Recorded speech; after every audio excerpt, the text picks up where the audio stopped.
Okay, good afternoon, Mr. Enver Masud. Thank you for joining us today.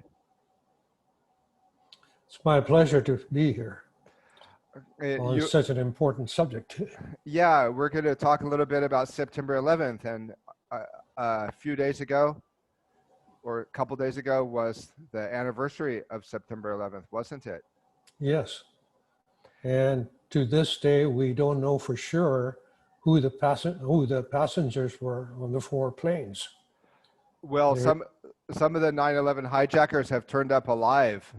CNN, that's right. where are you? Yeah, But it's interesting to me, if I could just give a little introduction. Mr. Masud, you're originally from India, and I understand you are Muslim. I saw an excellent interview with you with Dr. Kevin Barrett talking about your Islamic faith. And after September 11th, it really changed the geopolitical landscape of the world, and not for the better. Most Muslims were quick to separate themselves and say, okay, this isn't real Islam. But you and others, I think, take a more honest approach, like Dr. Kevin Barrett, for example. You step back and you say, wait, why does Islam have to take the blame for this when Islam is a religion of peace? And there's so much evidence that it was really something else. And that's what we want you to talk about. Let me talk first about Islam and Muslims just a few minutes. Islam in India, when I was growing up, India used to have a very liberal version of Islam. I just knew I was Muslim, but I didn't do anything particularly special about it. My friends were Hindus, Christians, Jews, a few Jews, Parsis, Buddhists, Jains. We never thought about religion. After partition in 1947, both sides started turning more to religion. But I still grew up in the college I went to, St. Stephen's, was the most prestigious, still to this day, college in India. Some of the top leaders of India come from St. Stephen's College. We used to meet every morning. It was only 600 male students.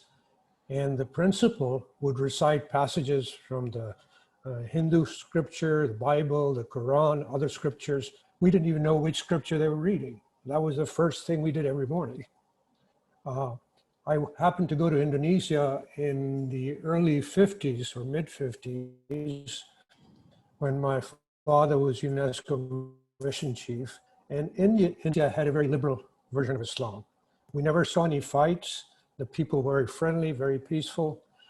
And then when the West started encroaching on it, then people turned to religion. In India, when we were occupied by the British, the mutiny against the British started because there was a rumor that the British had waxed the cartridges of bullets, which the soldiers had to bite off before using them, with the wax of pigs and cows, which were anathema to both Hindus and Muslims. That started the mutiny, the beginning of the revolution that kicked the British out of India. They were dipping the bullets in pig and cow liquids? Yeah, see, in those days, that was 1857, I think, if I have my dates correct. The rifles used in those days had a cartridge that had a wax coating, and you had to bite off the wax coating, the tip of the cartridge, and insert it in your rifle, one cartridge at a time. And the rumor got out, whether it's true or not, I don't know, that that's what the wax was made of. Okay. So, that's small thing to most people here in America started the mutiny. And Hindus and Muslims were united against the British. And so were Christians and the other minority religions. Yeah, against the occupiers. So that's the kind of Islam I come to. Yeah. And when I arrived in the US, I didn't know much about Islam. I just knew that I was Muslim by birth. That was it. I didn't go to mosque. To this day, I don't know how to pray in the Islamic fashion. And most Muslims who do don't understand the words they're praying. They just memorize them because they're in classical Arabic. Mm-hmm. But they forget what is the most important aspect of Islam, which is truth and justice. You can't have justice without truth. Yes. And that's what Islam is founded on. And yeah, that's what I heard you and Kevin Barrett talking about the other day on YouTube, and it impressed me so much. You guys were saying that in order to be a good Islamic person, you have to fight against injustice, and that really Yeah, appealed to me. yeah. You know, the Muslims have the Quran. The only Quran is the one in original Arabic. All the translations are just translation or interpretations.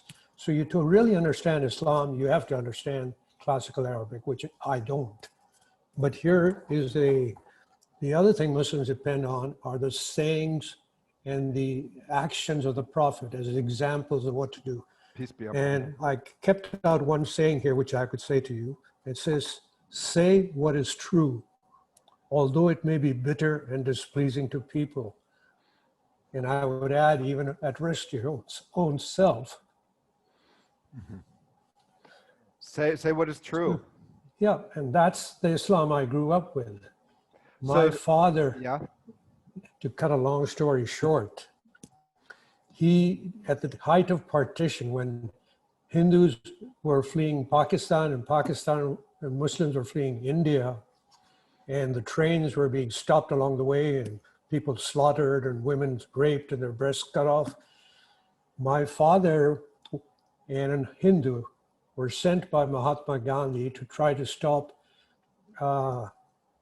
people from fleeing from an area called Gurgaon in India. Today, at that time, that was a village of mud huts.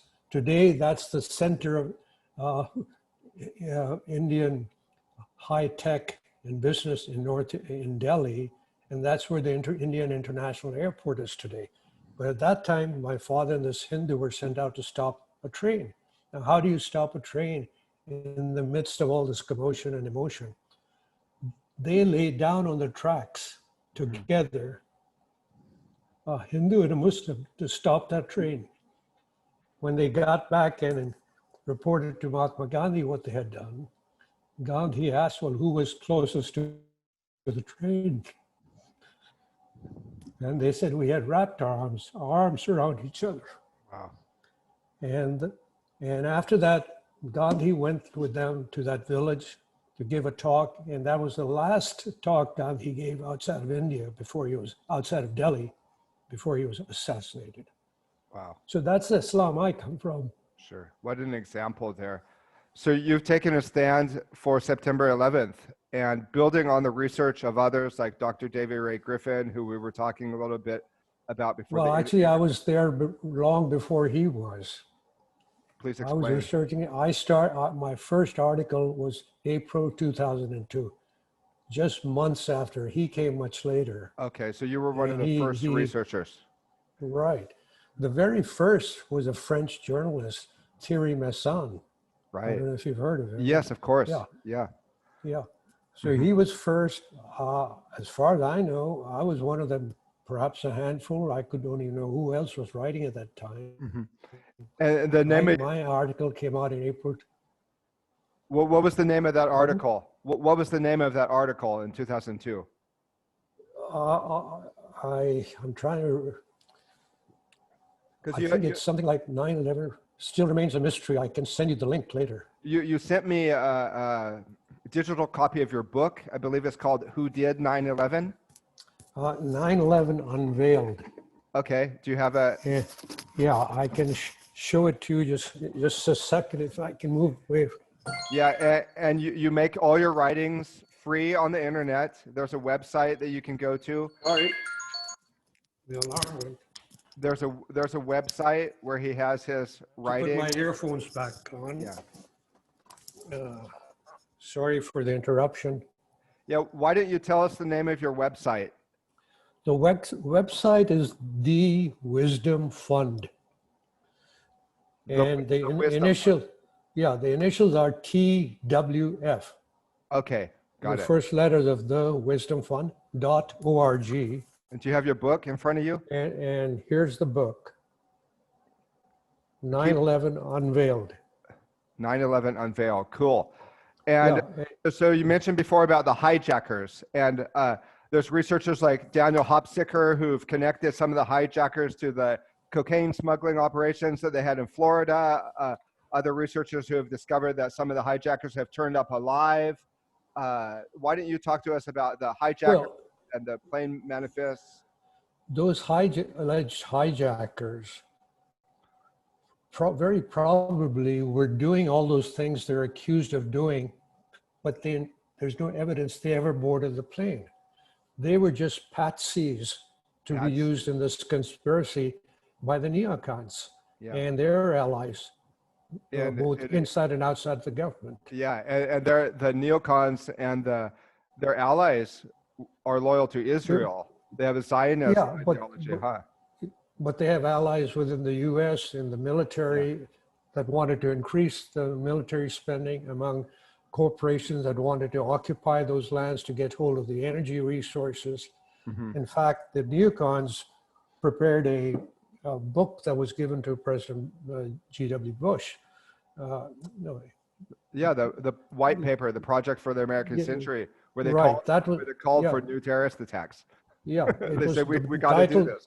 Yeah, it was called Rebuilding America's Defenses, and that's where they say we need a new Pearl Harbor, which I believe was the title of David Ray Griffin's first book, A New Pearl Harbor. Now, you've researched so many different aspects of 9/11, and there's all these weak links. It's like I heard David Icke say, is 9/11 is like a centipede. It has 100 legs, and each one of the legs represents a problem in the official account. But flying passports, controlled demolitions. But if you're going to pick like two or three of just the most crazy anomalies of September 11th from all your research, what would those be? Well, I lived right by the Pentagon until I moved to this retirement community near Dulles International Airport. I was a short walk from the Pentagon. And the next day or the following day, I went up on a little hillside, which, and you overlook Interstate 395, that's between where I was standing and the Pentagon. And the interstate is raised a little bit over there. So all I could see was the top couple of floors of the Pentagon. I couldn't see the ground from there. Normally you can walk there, but they had cordoned off the entire area. Me and the others standing there, we were all saying, where's the plane? And I didn't think too much about it right then. Where's the plane? We said, well, obviously it's down on the ground there where I can't see it. But then I started hearing more things. The first thing that really got me going is where I read that the Taliban had been in Houston, where the company, the American oil company, was trying to make a deal with them for access to their lands. And they turned it down, and they decided to go with an Argentinian company, the Bridas Corporation. So my first article, that's what got me thinking there's more to this than what we're being told. That's when I started digging. Didn't American officials? And okay. Didn't they say to the Taliban? The American company is Unocal. Didn't American officials go over there and try to make an agreement and a deal? And they said you can have a carpet of gold or you can have a carpet of bombs. Right. A carpet of something like that. Yeah. I've got that in my book. And when it comes to like the controlled demolitions of the Twin Towers and Building 7, the only people who could have had access to that were the intelligence agents from the United States.